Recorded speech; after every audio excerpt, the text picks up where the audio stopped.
Bonjour à tous, c'est Simon de bloglefitness.com. Bienvenue dans cette vidéo. Et aujourd'hui, nous allons recevoir Will Jensen, qui est un expert en perte de gras. Il a sorti notamment un livre en collaboration avec Christophe Bonnefond, un livre sur la sèche qui s'appelle donc Les secrets de la sèche. Donc, Will Jensen est donc un expert, donc, comme je disais, en perte de poids, perte de gras. Et donc en physiologie de l'exercice, il a notamment pas mal de diplômes dans ce domaine. Donc on se retrouve tout de suite avec Will. Bonjour Will, et merci d'avoir accepté de faire cette interview. Salut et merci à toi. Je t'en prie. Peux-tu te présenter pour ceux qui ne te connaissent pas? Oui, avec plaisir. Donc Will Janssens, William, hein, simplement Will, c'est juste pour que ce soit plus court. J'ai l'impression que c'est trop formel, William en entier. Je suis de Genève. Je suis né en 88, donc j'ai 30 ans. Ce que j'appelle physiologiste de l'exercice, c'est préparateur physique en fait en Suisse, sauf que j'ai suivi un versant qui était un petit peu plus peut-être clinique au département de physiologie à Lausanne. Donc, pour faire simple, j'étais plus dans le côté diabète, prévention de problèmes, notamment tout ce qui est syndrome métabolique, tout ce qui est lié à l'obésité, le diabète, ce genre de choses. Je travaillais plus avec les personnes âgées. Le but était de les encadrer, de regarder quels étaient les effets bénéfiques de l'activité physique, sans intervenir sur d'autres paramètres. Donc voilà, je suis un petit peu biaisé en direction de le sport, c'est bien pour vous. Ça, c'est le background, je dirais, universitaire. Et puis, grossièrement, à côté de ça, j'ai continué d'étudier, de me renseigner sur plein de domaines. Au final, je suis toujours étudiant à l'université, même si c'est à distance. Et puis, récemment, donc dans les interactions que j'ai eues avec quelques personnes euh, qui ont vraiment eu confiance en moi, on va dire, on a fini par sortir un livre avec Christophe Bonnefond, qui est sorti ça fait maintenant pas beaucoup de temps, à peu près 3 semaines.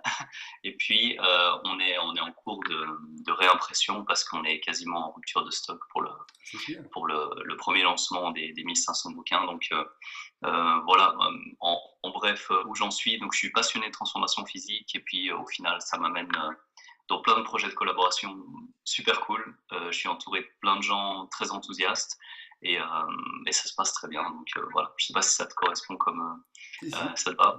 Super. D'ailleurs, puisque tu as parlé du livre, je vais le montrer. On voit bien là. Voilà, pour les lecteurs. Très intéressant. Tu vois, je suis qu'à la moitié, donc je pensais l'avoir fini, mais malheureusement, j'ai pas eu le temps. Voilà, voilà.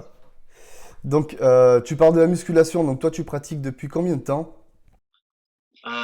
Alors, je suis passé par plein de sports, mais la Oui. musculation au total, j'ai dû en faire pendant à peu près 7 8 ans, mais ça n'a pas été d'un seul coup à la suite, parce que Mhm. je peux pas dire que je suis passionné que de musculation. Bon, ça, c'est peut-être le côté un peu décevant du message, mais je suis passionné surtout de tout ce qui importe le développement personnel. Mais la Ouais, musculation, c'est un des meilleurs outils pour moi pour le développement personnel. merci. Donc, c'est plutôt dans ce sens que j'ai abordé la musculation que parce que c'était la musculation et rien d'autre. Donc, je suis aussi alors amateur hein, bien sûr, mais amateur de danse, le breakdance. Oui, Et puis aussi, j'ai fait énormément de badminton. Donc mon sport de compétition à la base, c'est le badminton. d'accord. Et en m'entraînant aussi sous forme de renforcement musculaire à la base pour ce sport, j'ai été amené à faire tous mes diplômes de personal trainer, moniteur de fitness, etc. en Angleterre. Et là-bas, il y avait des très très bons coachs, SNC coach, donc Strength and Conditioning coach. Donc je pense que c'est, je sais pas, ça doit être l'équivalent de petit diplôme de préparation physique en équivalent de certificat en Angleterre. Et là, j'ai vraiment, vraiment adoré m'entraîner pour la musculation parce que voilà, dès qu'on apprend les techniques, dès qu'on apprend à coacher aussi, ben, on a envie de se perfectionner. Et encore une fois, dans le cadre du développement personnel, on a envie de pousser le truc un peu plus loin et de Ouais. regarder ce qui peut se passer. Donc j'ai fait aussi un peu de powerlifting, je me suis entraîné pendant plusieurs années. Au final, j'ai fait 7 8 ans de muscu, mais je me suis rendu compte que j'étais quand même plus intéressé par le fait de coacher que par le fait de moi forcément aller chercher le bout de mes limites, parce que on finit par se blesser, il y a plein de choses qui arrivent et puis au final on apprend, mais je préférais aider les autres à apprendre et continuer de m'entraîner pour rester cohérent. Donc voilà un peu mon équilibre, et on va dire que le muscle que j'ai jamais vraiment arrêté d'entraîner, si je peux appeler ça un muscle, c'est le cerveau, parce que je trouvais que c'était plus stable, c'est plus facile de faire des gains au niveau du cerveau que Oui. de progresser toujours au niveau de la musculation ou au niveau de la force. C'était moins dangereux aussi.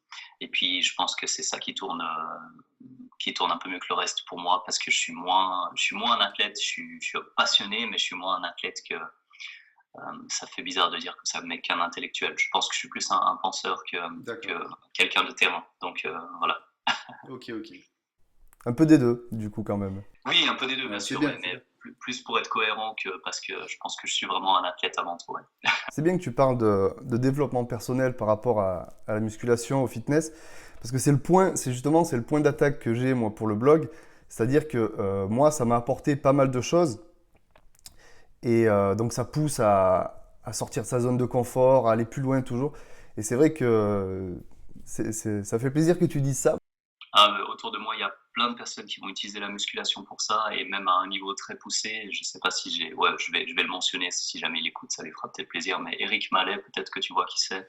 C'est une personne il a son blog qui s'appelle Espace Corps et Esprit Forme, et il écrit des tonnes et des tonnes d'articles. Tout ça pour dire que lui, il parle même de sublimation par l'activité physique, pour te dire jusqu'où il va, avec un aspect psychanalyse et puis musculation. Enfin, il y a vraiment des gens qui font même des approches extrêmement poussées sur à quel point on peut pousser le développement personnel loin. Et la musculation, c'est par là qu'on est obligé de passer à un moment donné, parce que tu peux pas juste te dire bon ben voilà, je me suis développé dans tel ou tel domaine et puis négliger ton corps. Oui. Et la seule manière de vraiment le maîtriser, c'est la musculation ou un équivalent.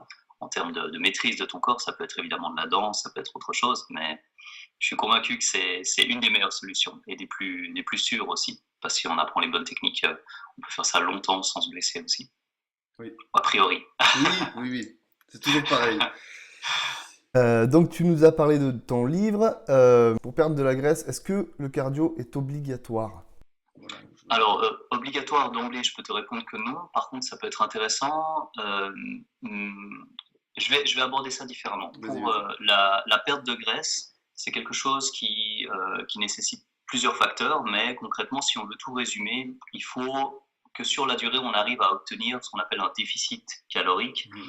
Un déficit calorique, c'est un terme qui va regrouper beaucoup de choses, qui est des fois, c'est pas forcément très bien compris, parce que ça veut dire que par rapport à notre équilibre actuel, au niveau de l'énergie, entre ce qu'on mange et ce qu'on dépense, notre manière de digérer, enfin bref, on prend vraiment tout notre équilibre, et je donne un chiffre arbitraire.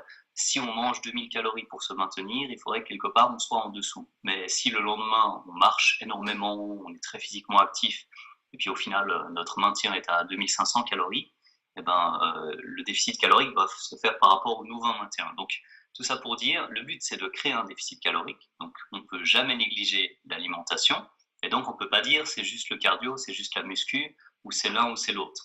Il y en a un qui va contribuer probablement un peu plus à l'aspect de la dépense calorique, c'est le cardio. Donc l'effort de type cardio continu va être important au niveau de la dépense calorique, mais c'est pas pour autant que c'est une nécessité, parce que ça dépend toujours de ce qu'on mange.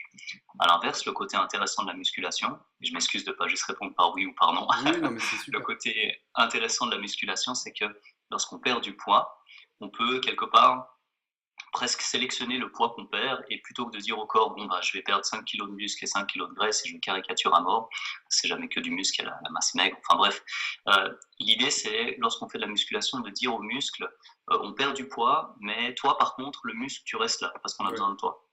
Et ce qui est intéressant avec la musculation, c'est ça, c'est qu'on peut faire confiance au déficit calorique, dit autrement, on peut savoir qu'on mange un petit peu moins que nos besoins, et puis on peut faire confiance à la musculation pour dire aux muscles reste là, et on peut faire confiance au déficit calorique pour dire à la graisse par contre toi tu peux partir petit à petit, il n'y a pas de problème. Donc dans cette approche-là, on n'est pas obligé d'exclure l'un ou l'autre, mais on peut probablement dire que si on fait les choses correctement du point de vue de l'alimentation, probablement que ce qui permettra d'avoir une perte de graisse la plus durable, la plus stable, et puis la plus qualitative aussi, c'est-à-dire perdre surtout de la graisse et pas autre chose, la musculation passe en priorité. Et la deuxième priorité vient probablement dans enfin deuxième, première, je sais pas. Il faut faire une activité physique qu'on apprécie. Oui. Donc si la personne déteste la musculation, c'est con, mais c'est juste pour remettre les priorités. Déteste la musculation et puis n'arrive pas à s'entraîner plus d'une fois par semaine parce que voilà, elle n'aime pas ça.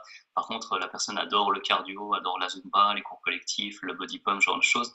Optimal, probablement pas, mais optimal par rapport à la personne et puis à ses préférences, bah oui, carrément. Oui. Optimal, en fait, c'est ce que la personne est capable de faire avec une certaine quantité d'énergie, de motivation, d'enthousiasme.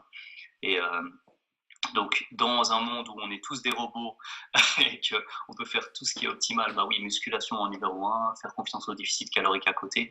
Et puis, finalement, pas forcément besoin de faire énormément de cardio. Et je terminerai en disant que le cardio, c'est plus une composante que je rapproche de ce qu'on appelle le NEAT, en anglais Non-Exercise Activity Thermogenesis, ou l'activité physique non structurée, c'est-à-dire ce que vous faites en dehors de la salle de sport ou en dehors d'un cadre du foot, du tennis ou autre chose. Ça peut être simplement marcher, combien de fois vous prenez les escaliers, est-ce que vous faites du vélo pour vous déplacer, et toute cette composante-là a un impact énorme sur la dépense calorique et peut grandement faciliter la perte de poids aussi, parce qu'on sait que c'est plus facile de perdre du poids en général pour quelqu'un qui a tendance à plus se déplacer que quelqu'un qui finalement est relativement sédentaire. Oui. Donc si je résume tout, concrètement pour perdre du poids à un moment ou à un autre, il faut un changement au niveau alimentaire par rapport à notre équilibre en termes de dépenses caloriques. Donc voilà, il y a quelque part toujours la nutrition qui est impliquée, qu'on s'en rende compte ou pas, elle est toujours importante. Et ensuite, le premier critère pour maintenir le muscle, donc pour avoir une perte de poids qualitative, une perte de graisse essentiellement, la musculation sera spécialement importante. Et puis, dans un troisième temps peut-être, je dirais, le côté cardio qui peut-être s'associe un petit peu mieux avec le côté dépenses caloriques sur la journée, dépenses globales par rapport à quel point vous êtes actif ou non. Là, on aurait le cardio qui vient jouer plus ou moins ce même rôle, qui est simplement un rôle de dépenses caloriques supplémentaires, mais qui ne se traduit pas forcément par une perte de graisse. C'est-à-dire que si on fait 200 calories de cardio en plus, mais qu'on mange 200 calories aussi en plus sur la journée, on a un effet qui s'annule. Et ce n'est pas des calories supplémentaires, des calories bénéfiques ou autre chose. C'est bien d'avoir une certaine dépense, c'est sûr, mais l'activité de type musculation peut parfaitement être une activité, pas pour dire totalement suffisante, mais si on commence par de la muscu aussi d'un point de vue de la santé, et puis qu'à côté on mange ce qu'il faut, a priori on n'a pas besoin de rajouter 10 km de course à pied par semaine. Si c'est une question de préférence, c'est autre chose, mais c'est en tout cas pas la priorité. Je sais pas si j'ai fait Super, le tour. Ouais. Ça répond parfaitement à la question. Donc du coup, juste la musculation, le fait de prendre de la masse musculaire, du coup, est-ce que tu dirais que sur le stockage des graisses par la suite, ça ralentirait ou comment on peut dire ça? Ça éviterait de trop prendre de gras par la suite, le fait d'avoir un peu plus de masse musculaire? Oui, carrément. Alors, je vais essayer Oui. de synthétiser ce que j'ai en tête. L'idée, c'est qu'on aimerait, lorsqu'on perd du poids, garder quand même une certaine dépense au niveau calorique. Concrètement, c'est comme si on imaginait qu'à la base, on avait la cylindrée de notre corps, si je fais une petite analogie avec les voitures, qui est relativement importante. Puis quand on perd du poids, bah voilà, on passe d'une Range Rover à une Twingo.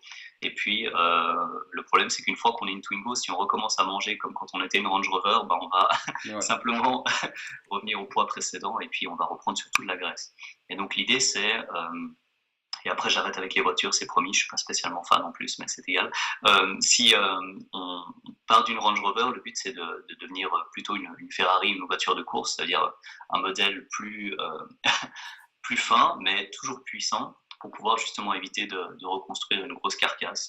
Et j'arrête sur l'analogie, donc reprendre toute la graisse perdue. Donc oui, pour garder une certaine dépense, c'est intéressant et c'est vraiment important de garder sa masse maigre. C'est un tissu qui est précieux pour la dépense calorique. Au passage, c'est pas le muscle qui dépense énormément d'énergie, c'est la masse maigre en général, donc c'est aussi tout ce qui est organes, etc. Donc, tout ce qui est autre que la graisse et puis le muscle, ça dépense aussi beaucoup de calories. Donc ça, c'était juste pour la petite histoire. En fait, lorsqu'on perd du poids, si on maintient le muscle, donc concrètement, si on ne cherche pas juste à brûler de la graisse pour brûler de la graisse, ou on ne cherche pas juste à, quand je dis brûler, c'est oxyder. J'ai un collègue qui m'a repris sur ça, juste pour, si j'utilise brûler maintenant, c'est l'équivalent d'oxyder de la graisse. Voilà. Si on cherche à brûler de la graisse directement, le problème, c'est que on favorise quelque chose qu'on appelle le catabolisme. Donc le catabolisme, c'est quelque chose qui a lieu en permanence, hein, tout comme l'anabolisme aussi, on est toujours en train de construire, de déconstruire, on est en train de remodeler nos tissus, que ce soit le tissu osseux, le tissu adipeux, le tissu musculaire. Il y a plein de choses qui se passent tout le temps, mais l'idée, c'est que si on favorise, on nourrit cette activité catabolique, on a moins de chances de dire globalement à notre corps, voilà, on aimerait garder ça, on aimerait rester actif, on aimerait avoir assez d'énergie pour continuer de construire des tissus. Et de ce côté-là, la musculation avec un apport protéique suffisant, donc suffisamment de protéines sur la journée, et puis une gestion du stress et suffisamment de sommeil. Donc toutes ces choses-là permettent de dire au corps, on perd du poids, mais tout va bien, garde tes muscles, garde le reste, garde ton activité métabolique normale, et puis comme ça, une fois que tu as atteint le poids que tu as atteint, ben, tu n'arrives pas avec une espèce de bombe à retardement qui va te demander de revenir à l'état précédent parce que tu as pu conserver toutes tes capacités de base en fait. Et puis c'est surtout dans cette idée-là qu'on essaie de maintenir un métabolisme sain lors d'une perte de poids et pas juste se dire bon bah mode perte de graisse, je cours à jeun le matin avec un sweatshirt, double dose de caféine et puis je mange qu'une carotte jusqu'à 14h parce qu'on m'a dit qu'il fallait qu'en plus je brûle encore un peu plus après.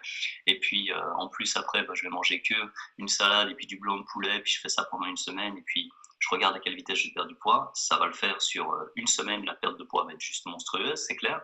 Mais après, il n'y a aucune chance qu'on se dise juste, bon bah, comme par miracle, je vais stabiliser mon poids. Et puis en plus de ça, j'aurais rien perdu en termes de masse maigre, et puis tout va se normaliser automatiquement.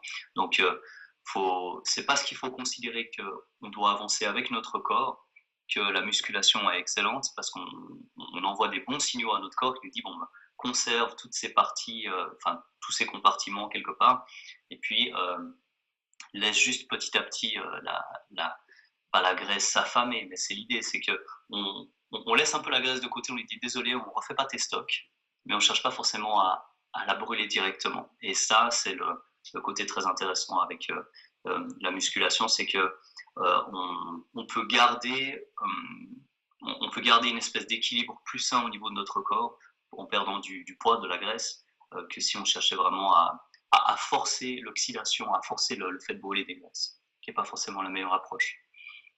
Très bien. Alors, donc du coup, quand tu parles de déficit calorique, Oui. plutôt sur les lipides, plutôt sur les glucides? Oui. Ou sur les protéines. Ou sur les protéines, oui, parce que c'est vrai que Il reste l'alcool aussi, mais on va considérer qu'on parle on pas n'en de. boit pas, on n'en boit pas. Ok. Donc, on a pas mal de marge en fait pour créer un petit peu d'espace, donc pour perdre un peu de calories, et puis ça pourrait être un petit peu un mélange de tout ça. Je dirais ça, c'est pas spécialement utile d'avoir une trop grande quantité de protéines.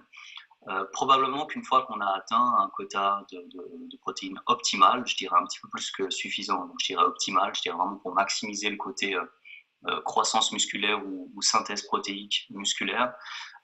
Dès le moment qu'on a, bon, il y a des chiffres qui vont sortir dans tous les sens, mais je donne plutôt des minima entre 1,5, 1,6, 1,8 fois son poids en grammes de protéines par jour. En général, on a déjà à peu près tout ce qu'il faut pour dire au corps, bon ben voilà, la machinerie muscle, elle tourne à fond. Et donc, on a déjà tout ce qu'il faut pour récupérer et puis conserver au mieux la masse maigre.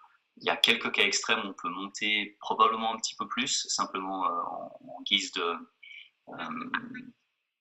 sécurité, je dirais, garder un petit peu plus de marge, spécialement, je dirais, chez des athlètes qui sont déjà très secs et puis qui ont beaucoup de masse musculaire, parfois dans les phases de fin de sèche, et ensuite je parle de quotas plus simples, plus généraux, on pourrait probablement monter à quelque chose qui se rapproche de 2,7 fois la masse maigre, pas la masse totale. Donc ça veut dire que pour quelqu'un de très sec, ça devient intéressant de normaliser pour la masse maigre qu'il a, parce que quelqu'un a 7-8% de masse grasse, n'a rien à voir avec quelqu'un qui a 30% de masse grasse. Et donc donner 1,5 fois le poids du corps à quelqu'un qui a 100 kg mais qui a 40 kg de graisse, ou quelqu'un qui a 100 kg mais qui a 6 kg de graisse, ça n'a rien à voir. Donc voilà pourquoi on peut rentrer un peu dans les détails. Donc pour normaliser vraiment, si on dit qu'on a déjà 1,6 à 1,8 fois son poids en grammes de protéines par kilo, on peut considérer qu'on peut couper quand même assez bas dans les graisses, et le reste devrait venir en glucides. En fait, il faudrait garder autant de glucides que possible. Pourquoi? Il y a plusieurs approches, mais si on prend vraiment quelqu'un de standard et on se dit, bon, le but c'est de garder un métabolisme actif, un métabolisme relativement sain. On a une activité qui est directement liée entre la quantité de glucides qu'on va pouvoir avoir, et notamment l'activité au niveau de la thyroïde. Donc le fait de garder un métabolisme relativement actif, si on coupe complètement les glucides, et puis qu'on dit au corps, bon, bah, fais comme tu peux, c'est absolument certain qu'on a des mécanismes alternatifs, mais on va dire le mécanisme préférentiel du corps, même si on a tendance à beaucoup diaboliser le sucre, le glucose, nos cellules, si elles peuvent utiliser quelque chose et l'utiliser de manière la plus simple et efficace possible, c'est du sucre. Donc c'est juste pour reprendre un petit peu la base de la biologie, c'est pas qu'il faut absolument consommer du sucre, mais concrètement, le sucre, des moments qu'on ne mange pas trop de calories, c'est plutôt une bonne chose qu'une mauvaise chose. Donc, je dirais, une fois qu'on s'assure qu'on a un certain déficit, on va regarder quel est le bon déficit, et qu'on a assez de protéines, garder une certaine quantité de glucides, mais même sous forme de sucre relativement rapide, peut-être qu'on parlera d'index glycémique ou autre après, mais c'est quelque chose de très bénéfique pour nos muscles, pour notre métabolisme, simplement pour notre tête aussi. Hein. Quand on ne mange pas de sucre, on a vite envie d'assassiner quelques personnes si on fait ça trop longtemps. Non, ça arrive à pas mal de personnes qui coupent les glucides et qui comprennent plus trop ce qui leur arrive pendant un moment. Et puis au niveau des graisses, disons, si on part sur l'approche plus ou moins conventionnelle, on va souvent entendre 1 gramme par kilo de poids de corps, et c'est un petit peu l'approche que tout le monde essaie d'avoir. C'est pas quelque chose qui est fixe, rigide, c'est pas quelque chose qui est non plus très solide à mon avis sur le plan de la littérature. Je dirais même que je suis pas totalement sûr. Je sais pas si j'ai vraiment le droit de dire ça, mais je vais le dire quand même. Au pire, je te demanderai de couper après. Non, Tu me c'est pas grave, diras j'assume. s'il faut. Mais je suis pas sûr que les graisses qu'on appelle essentielles soient aussi essentielles que ça. En tout cas, du moins pour une période de perte de poids. Bon, parce qu'on va pas commencer par des discours alternatifs comme ça, mais les côtés oméga 3, oméga 6, et puis nécessité absolue, on va dire, en tout cas dans le cadre de la perte de graisse, pour pas généraliser, je suis pas sûr qu'on ait vraiment besoin tant que ça de refaire nos stocks de graisse insaturés, donc que ce soit mono ou polyinsaturé. Donc pour dire, le côté graisse, pour moi, c'est plutôt pour le côté hormonal, c'est-à-dire si on a suffisamment de graisse saturée et de cholestérol, notamment pour tout ce qui est testostérone, etc., ça fait partie des précurseurs en fait. Donc plutôt que de dire il faut des oméga 3, ça paraît bizarre, mais je dirais plutôt il faut surtout garder assez de graisse saturée et de cholestérol pour maintenir notre statut hormonal de base. Donc c'est un peu bizarre, ça fait pas trop discours santé, mais en fait justement pour conserver la santé la meilleure possible dans un cadre où on est en déficit calorique, je pense pas que le moment soit adéquat pour se dire bon bah il faut manger, je sais pas, saumon, maquereau, et puis je sais pas combien de grammes d'huile d'olive, d'huile de colza ou autre chose. C'est encore pour aller un peu plus loin. Donc si je résume, on a 1,6 à 1,8 fois son poids en grammes de protéines. On pourrait sans problème descendre à 0,4, 0,5 fois son poids en grammes de lipides, ce qui paraît vraiment faible. Et si possible, ces lipides, plutôt même du côté graisse saturée, cholestérol. Donc ça, c'est autre chose, mais c'est pour dire que, en tout cas pour l'aspect global, ensuite, il reste pas mal de place pour les glucides. Quand je dis pas mal de place pour les glucides, c'est que on considère que notre cerveau de base, il tourne aux glucides. Bien sûr, il peut tourner au corps cétonique, bien sûr, il y a des manières alternatives de nourrir notre cerveau aussi, mais le but, c'est pas d'être dans un métabolisme alternatif, entre guillemets, le but, c'est de tourner le mieux possible, le plus longtemps possible.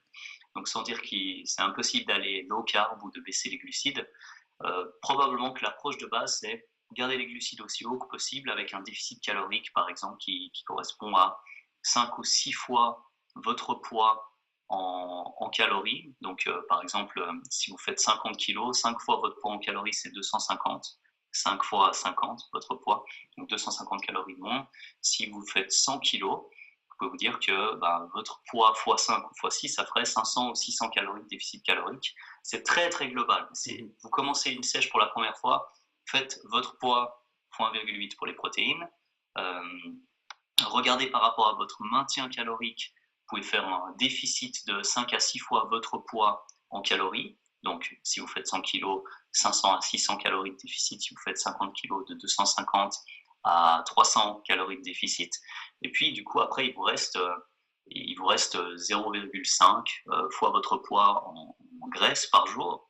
Et puis, avec tout ça, vous devriez pouvoir trouver finalement le calcul. Si jamais je peux passer pour tes auditeurs une fiche pour calculer ça juste en notant le poids. Comme ça, ils pourront écouter la théorie, mais surtout se dire, bon, voilà, j'ai juste à mettre mon poids et je sais comment le faire. Je l'ai fini ce matin en plus, donc je la donne volontiers à disposition pour tes auditeurs. Super cool. Voilà.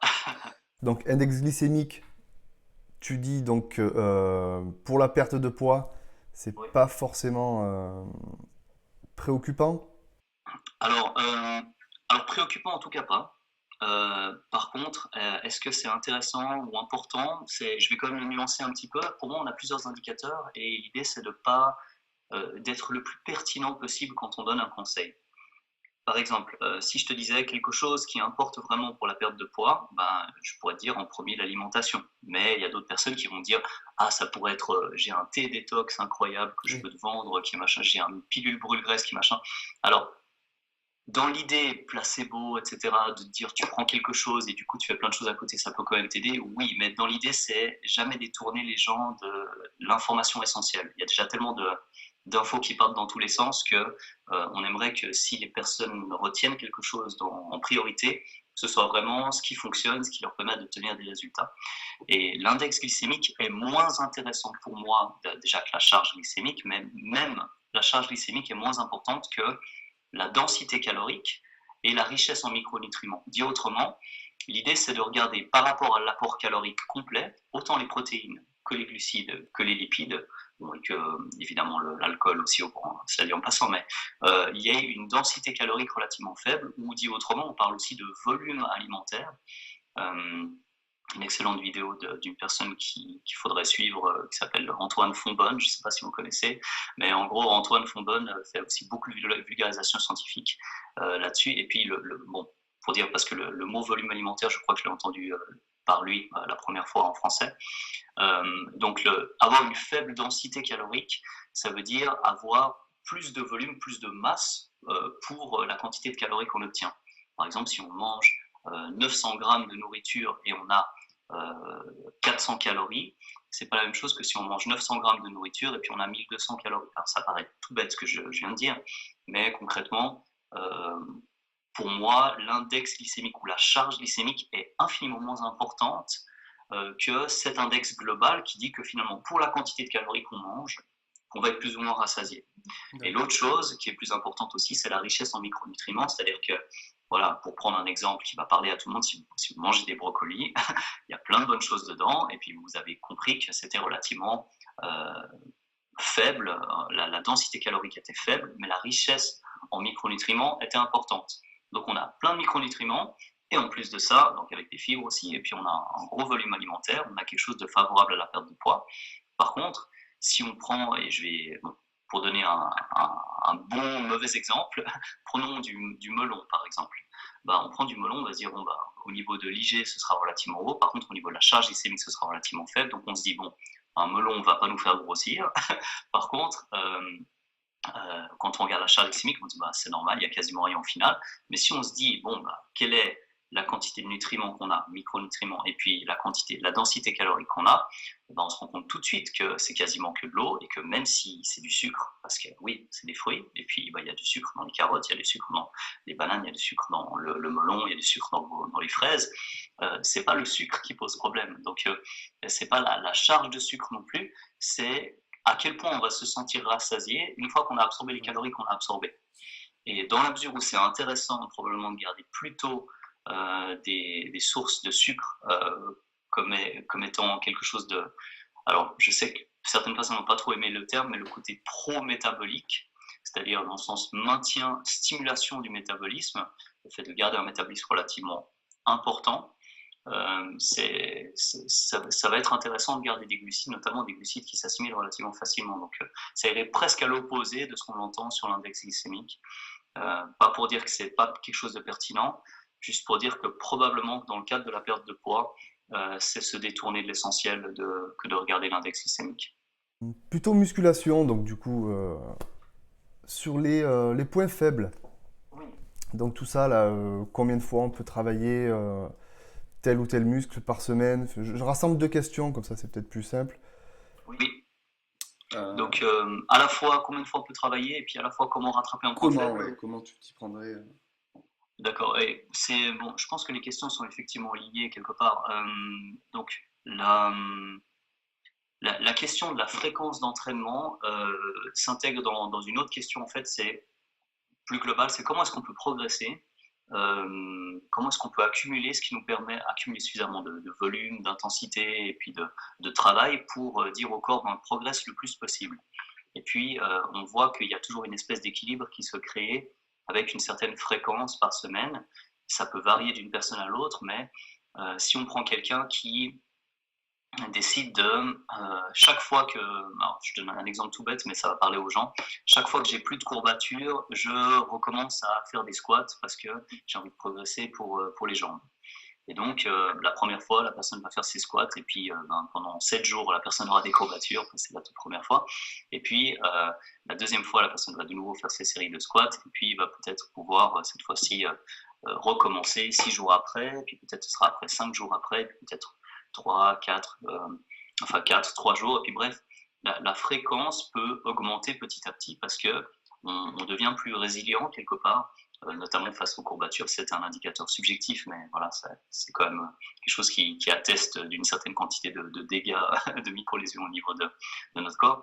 Et donc, on se rend compte que avec le temps, on peut probablement augmenter un peu plus la fréquence parce qu'on est capable de tolérer une charge plus fréquemment. Mais il y a quand même un caveat pour ça, c'est que ce qui compte avant tout pour progresser, c'est d'avoir fait suffisamment sur une semaine. Par exemple, si on prend une semaine comme base, puis on se dit, bon, si j'ai fait 10 séries de squats avec tant de kilos, même amplitude, même technique, tout est pareil, hein, même intention de monter rapidement, etc. Est-ce que c'est le maximum en termes de stimulus que je peux donner pour progresser? Et si on se dit que on veut faire 10 séries de squats et que c'est quelque chose qu'on peut tolérer comme volume sur la semaine, est-ce que c'est mieux d'en faire par exemple 5 lundis et puis 5 jeudis, ou c'est mieux d'en faire 10 lundis et puis d'attendre une semaine entière avant de recommencer? Et c'est dans ce cadre-là qu'on se rend compte que probablement que travailler les muscles ou les exercices, il y a plusieurs manières de voir la chose, 2 fois par semaine, c'est plus intéressant qu'une fois par semaine. Probablement. Mais le drive principal reste combien de volume on est capable d'accumuler, quelle charge de travail on est capable d'accumuler pour un muscle donné par rapport à son progrès. Donc ça me permet de répondre à ta deuxième question, comment est-ce qu'on peut rattraper un point faible? Probablement que si on veut rattraper un point faible donc par rapport au reste du corps, on peut ponctuellement augmenter éventuellement un peu la fréquence d'entraînement pour ce groupe musculaire, mais pas forcément non plus. Si on travaille déjà 4 fois par semaine, puis on fait 4 fois par semaine un full body, et on se dit, bon ben, je fais 4 fois par semaine du full body, mais j'ai un retard au biceps, j'invente. Hein. Et on se dit, du coup, je vais travailler 6 fois par semaine mes biceps, là, il y a un problème. Enfin, c'est pas que c'est impossible, mais c'est peut-être pas dans ce sens-là que je voulais apporter le truc. Donc, plutôt que de dire, il faut forcément augmenter la fréquence d'un groupe en retard par rapport à tout le reste, il faudrait se dire qu'on est aussi bon que notre pire des points faibles. Donc si on va en bodybuilding et puis le but c'est de faire une compétition, les personnes vont malheureusement voir avant tout le reste le point faible, le point le moins développé. Et donc on pourrait dire qu'on est aussi fort que notre pire point faible. Donc le but c'est avant tout de ramener ça au niveau du reste. Mais pour ramener ça au niveau du reste, si on met ça en pratique pour l'entraînement, ça veut dire que si on est déjà fort ailleurs, on peut diminuer le volume des points pour lesquels on est déjà bon, pour laisser un peu de place pour la partie qui sera un petit peu en retard. Donc c'est pas juste augmenter par-dessus tout le reste la fréquence ou le volume d'entraînement, mais surtout le volume, dans un premier temps, d'un groupe musculaire qui sera en retard. Mais c'est aussi se dire, bon, je suis déjà fort là, donc pourquoi utiliser autant de ressources pendant que j'essaie de rattraper quelque chose pour les groupes qui sont déjà forts, autant diminuer un petit peu, par exemple, je sais pas, le volume pour le dos, le volume pour les pecs, le volume pour les épaules, pendant qu'on cherche à augmenter un petit peu le volume pour, je sais pas, les biceps et les triceps, et puis les mollets, par exemple, pour prendre un groupe que les gens essaient des fois de rattraper pour le retard, et se dire, bon, la priorité c'est créer suffisamment de temps, d'espace et donner suffisamment de focalisation et d'attention à ces muscles-là, et en donner pourquoi pas un peu moins aux autres. Comme ça, le temps de rattraper ça, bon, on met simplement une priorité là-dessus. C'est comme si on se dit, bon, aujourd'hui j'ai 10 choses à faire. D'habitude, il y a plein de choses que je fais facilement. Je sais que je vais facilement à la muscu, je sais que je vais facilement manger tel ou tel truc à midi. Par contre, le soir, je ne sais jamais quoi faire. Là, on se dit, je prépare déjà en début de journée mon repas pour le soir. J'ai mis ça en priorité. Je sais que comme ça, le repas du soir, je mange quelque chose de bien. Là, c'est le même but, c'est se dire, bon, si j'ai envie de rattraper un point faible, on met ça au début de la séance, on fait en sorte de placer un plus gros volume, on fait en sorte éventuellement de l'entraîner encore une fois. Par exemple, on pourrait se dire, bon, lundi, tout le monde commence par les pecs, moi j'ai déjà des bons pecs, là, qu'est-ce que je fais? Je veux commencer justement par les mollets que j'entraîne jamais. Du coup, lundi et puis jeudi, paf, on a 2 fois par semaine, en début de séance, le groupe musculaire qu'on laissait un petit peu de côté, qu'on commence à travailler enfin, en tout cas au niveau des autres, peut-être même plus. Et là, on voit vraiment les meilleures stratégies pour progresser. Donc, pour résumer, c'est pas que comme l'apport calorique, le seul truc qui compte, c'est le volume pour la musculation, mais c'est probablement un des indicateurs les plus importants. Donc, si on normalise le volume par la définition suivante, le nombre de séries suffisamment intenses exécutées correctement pour un groupe musculaire. Par exemple, si on fait 10 séries d'exercices pour les pectoraux, ça peut être 3 séries pour développé couché avec les haltères, ça peut être 3 séries développé couché incliné avec la barre, et puis 3 ou 4 séries de fly simplement. Là, on aurait un total de séries considérées comme difficiles pour le muscle qui serait équivalent à 10. Si on est capable de tolérer ça, c'est une manière de compter le volume. Si on considère qu'on a un retard pour les pectoraux, on pourrait augmenter un petit peu le volume, faire 12, 13, 14, peut-être même 15, 16, 17 séries sur la semaine. Et puis là, du coup, on augmenterait le volume pour ce groupe musculaire pour essayer d'avancer. Et puis, on pourrait comparer le nombre de séries qu'on utilise volontairement pour tel ou tel groupe musculaire, puis on se rend souvent compte, et là je parle vraiment de manière générale, que les groupes qui sont un petit peu plus en retard sont simplement des groupes qui ont un petit peu moins d'attention dans le programme. Et typiquement, les groupes qui ne sont pas les plus mis en avant, ça pourrait être pour un groupe, peut-être plutôt pour un programme d'hommes, parce qu'en général les femmes ne cherchent pas à développer par exemple les trapèzes ou la partie supérieure des trapèzes. On pourrait dire que quelqu'un qui manque de trapèze, c'est pas quelqu'un qui a un point faible, c'est quelqu'un qui ne les met pas suffisamment en avant dans le programme. Quelqu'un qui n'a pas suffisamment de développement au niveau des mollets ou de l'arrière-cuisse, c'est quelqu'un qui peut-être ne le met pas suffisamment en avant dans le programme. Et simplement en regardant, bon, ok, à la fin de mon programme, combien j'ai de séries consacrées pour ce groupe musculaire? Et juste augmenter ça pour au moins le mettre au même niveau que les autres. Donc voilà, ce serait la première chose. Et la deuxième chose, c'est probablement dans cette optique-là, c'est intéressant de rajouter une séance ou une opportunité en fait dans la semaine pour entraîner ce groupe musculaire-là. Donc, pourquoi pas simplement faire une deuxième séance si vous faisiez, je sais pas, on va garder les mollets parce que c'est tout le monde en parle pour le retard. Admettons que vous fassiez que un exercice de mollet mardi. Là, vous pouvez vous dire, je fais 4 séries lundi et puis 4 séries jeudi. Et puis au total, ça fait 2 fois plus, même encore un peu plus que 2 fois plus de volume complet consacré pour les mollets. C'est réparti sur la semaine, c'est mis en priorité. Le point faible devrait se rattraper tout seul. Mais il faut toujours considérer quelle est l'importance qu'on donne au groupe en question par rapport à tout le reste. En gros, c'est ça. Ok. Voilà. Super. Donc, j'allais te poser les questions sur les mythes. Oui. Mais tu en as déjà sorti pas mal. Ah, d'accord, ok. Mais après, si tu as un mythe que tu penses qui est le plus important et qu'on entend trop souvent, peut-être quelque chose? Alors, j'en ai un qu'on va entendre tout le temps, mais parce qu'il sera toujours proposé différemment. L'idée, c'est probablement le fait que on attend toujours ce nouveau truc miracle qui tout à coup va marcher mieux que tout le Ouais. reste. Par exemple, cette nouvelle plante de l'Himalaya, ce nouveau truc exotique, machin bidule, avec un effet thermogène incroyable, ce nouveau boost naturel, testostérone, truc bidule, etc. Euh, il y a toujours de la place pour quelque chose de nouveau, parce que c'est un discours qui marche bien sur le plan marketing. Quelque chose de nouveau, c'est cool. Par définition, c'est quelque chose qui peut se vendre. Mettre nouveau quelque part, c'est un petit peu comme les promotions, ce genre de choses. C'est quelque chose qui se met en avant, que ça nous fait de l'œil. On se dit, ah, tiens, je ne connaissais pas.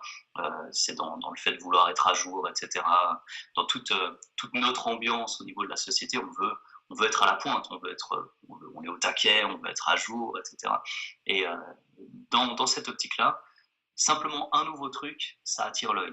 Et donc, je dirais le plus gros mythe qui va probablement changer de visage, mais qui est le même fondamentalement, c'est d'attendre quelque chose de nouveau.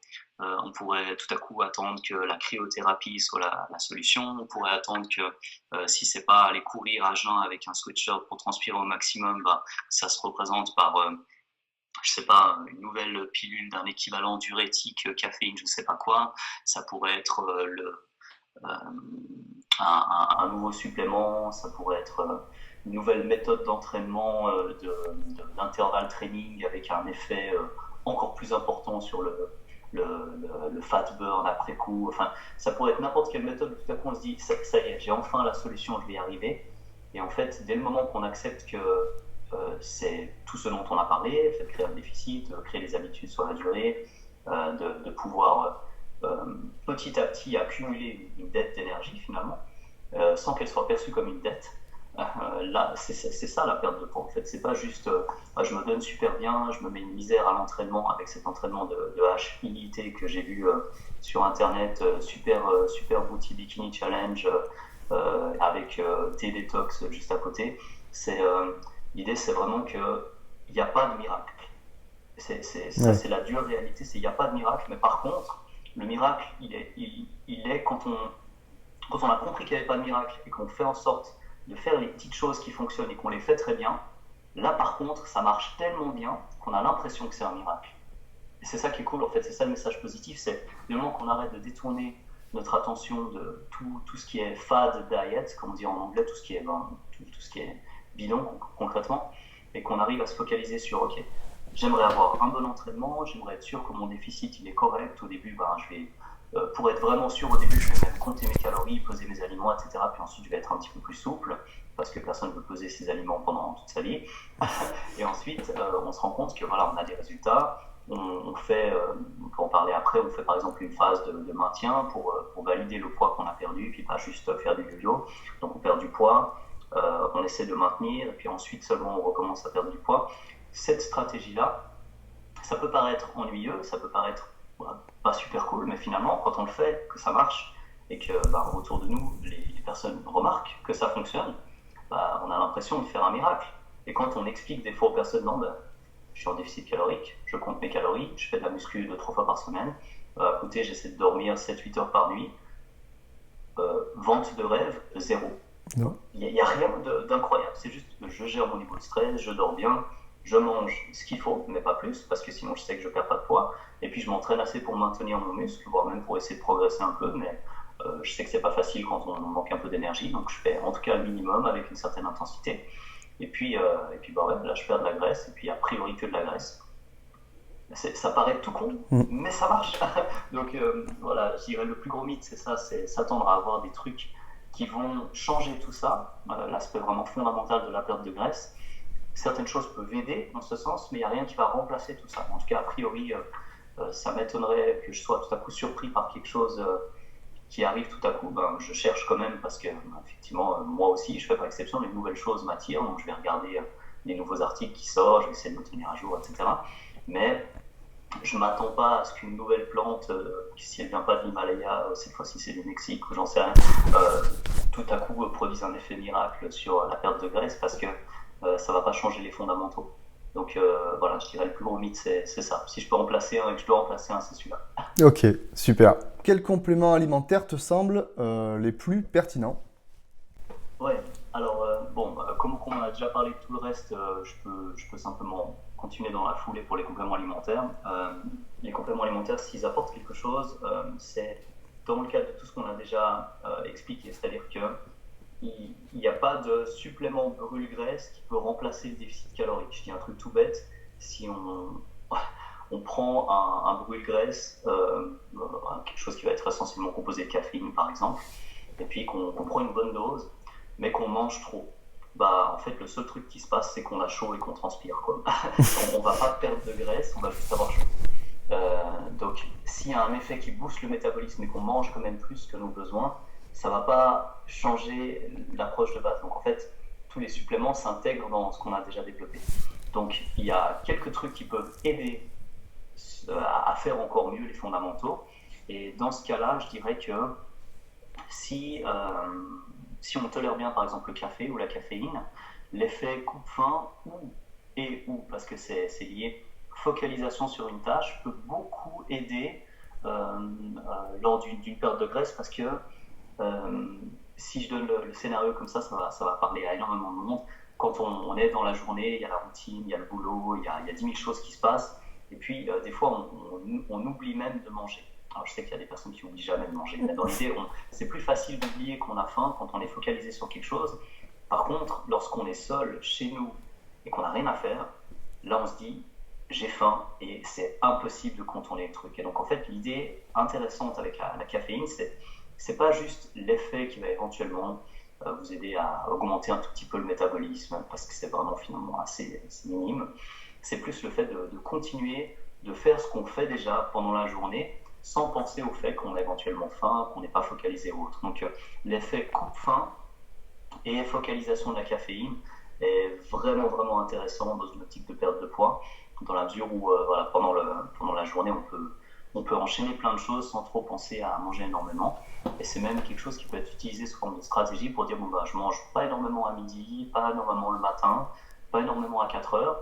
Par contre, quand j'arrive chez moi, je garde plus de quantité pour que lorsque je suis chez moi, seul, et puis que concrètement je m'ennuie ou je suis un peu moins focalisé, où j'ai moins de tâches à accomplir, eh ben, j'ai une plus grande quantité de nourriture aussi, c'est plus plaisant, et puis du coup, c'est plus facile de tenir le déficit calorique. Donc pour ça, je dirais la caféine, c'est probablement le supplément le plus intéressant, même sous forme de café, même encore mieux que la caféine d'ailleurs, simplement parce que bon, bah, voilà, c'est rien de spécial. En général, c'est plutôt agréable. Et puis d'ailleurs, si on compte le sucre qu'on met dans le café, si on décide de mettre un ou deux sucres dans le café, ça peut simplement être inclus dans le quota calorique. Donc on peut même prendre du café sucré en perte de poids, et ça peut simplement aider quoi. Donc le café noir va très bien aussi, bien sûr. Hein. Mais voilà, ça c'est à mon avis le premier. Le deuxième qui pourrait être intéressant, qui va peut-être pas surprendre grand monde non plus, c'est la créatine monohydrate. Mhm. Donc la créatine, pas dans le sens aide directe à la perte de graisse, mais aide probable au maintien de la masse musculaire pendant les séances d'entraînement. Donc si on considère que la créatine a un petit effet boost sur l'entraînement, puis qu'on essaie justement de maintenir l'entraînement autant que possible, ben, conserver la créatine pendant la perte de poids, si on en prenait déjà avant, c'est probablement une bonne stratégie pour maintenir l'intensité de l'effort et donc ouais, favoriser la préservation de la masse maigre. À côté de ça, on peut rentrer dans deux, trois autres trucs qui peuvent être intéressants sans vraiment l'être, du style bêta-alanine, bicarbonate de sodium, ce genre de choses.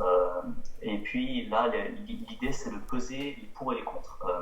Est-ce que, par exemple, le fait de prendre du bicarbonate peut aider pendant un entraînement si vous faites par exemple du fractionné ou quelque chose, bah oui, probablement, il y a des données là-dessus. Si on prend du bicarbonate, c'est un des suppléments qui peut être vraiment impressionnant pour les changements ponctuels de performance, type répétition de sprint, intervalle training, etc. Par contre, est-ce que ça va vraiment se traduire par une augmentation de la perte de graisse? Ben, si on prend tous les autres principes et que ça nous aide à mieux nous entraîner et à créer peut-être une dépense un peu plus importante pendant l'effort parce que voilà, on s'est bien donné, pourquoi pas, mais c'est pas un effet direct sur le fait de brûler de la graisse. Et puis en l'occurrence pour le sodium, le bicarbonate de sodium, il faut être sûr qu'on le digère bien parce que voilà, si on a énormément mal au ventre à Oui. cause de ça, je sais pas si tu as déjà testé, ou le sodium bicarbonate, si tu le prends d'un coup en Ouais. grande quantité, c'est assez. Ouais. Bref, C'est quand ça se mélange avec l'acide, ça fait une réaction un petit peu dans l'estomac, là. Il y a quelque chose comme ça, non? franchement, tu peux, je pense, pas te tordre en deux, mais c'est vraiment, au niveau inconfort digestif, tu es à peu près au sommet, là. Donc, Ouais. vaut mieux le prendre de, ouais, de manière diffuse, par exemple, avec les repas, sous deux, trois prises, et puis l'effet est quasiment le même. En fait, il suffit de prendre les doses et les diviser par deux ou trois, puis les prendre avec les repas pour mitiger les effets. Mais ça, c'était juste pour la petite histoire. Ok. D'ailleurs, tu verras ça dans le bouquin, si Ouais. jamais à la fin, c'est expliqué aussi.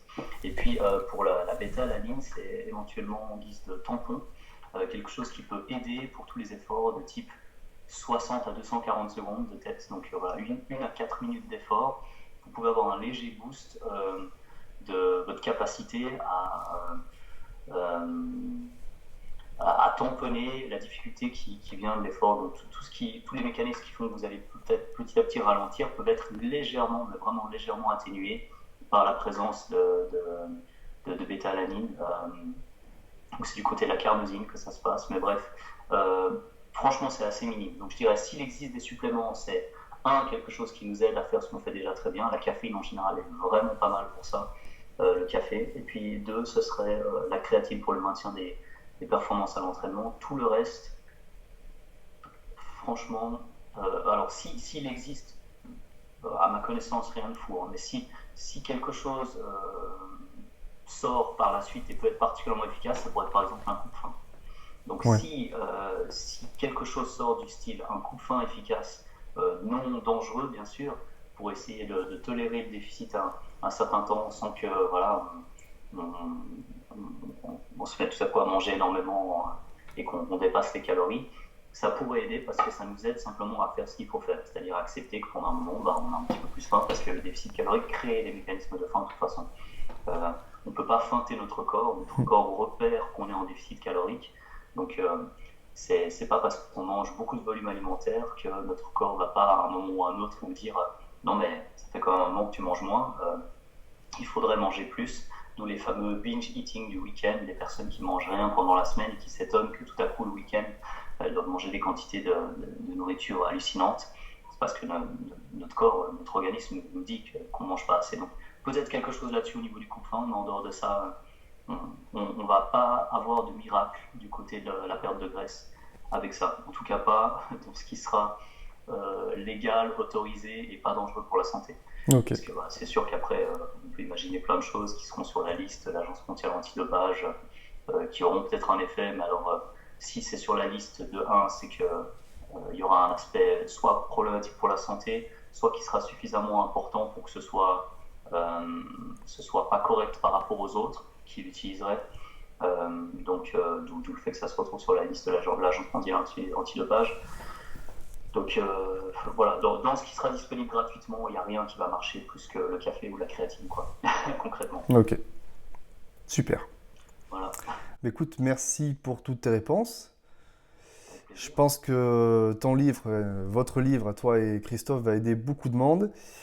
Et c'est bien qu'il y ait des gens comme vous pour aider tout le monde. Ouais, bah, merci infiniment. C'est vrai que dans le domaine de la perte de graisse, je pense, m'a autant passionné et nous passionne autant tous les deux, finalement, Christophe et moi, parce que euh, ça touche énormément de personnes. Ça, il y a pas, enfin, c'est pas demain qu'il y aura plus de personnes en surpoids, hein. Donc, Mm. surpoids, ça veut pas dire que c'est forcément un problème. Par exemple, dans notre population, si je puis dire, dans le monde de la musculation, on a plein de personnes qui, théoriquement, selon l'IMC, se retrouvent en surpoids parce qu'ils sont spécialement musclés, et puis donc c'est pas pertinent pour eux. Mais quand je dis surpoids, je dirais plutôt surgras. Alors c'est Ouais. pas un terme qui est vraiment démocratisé, mais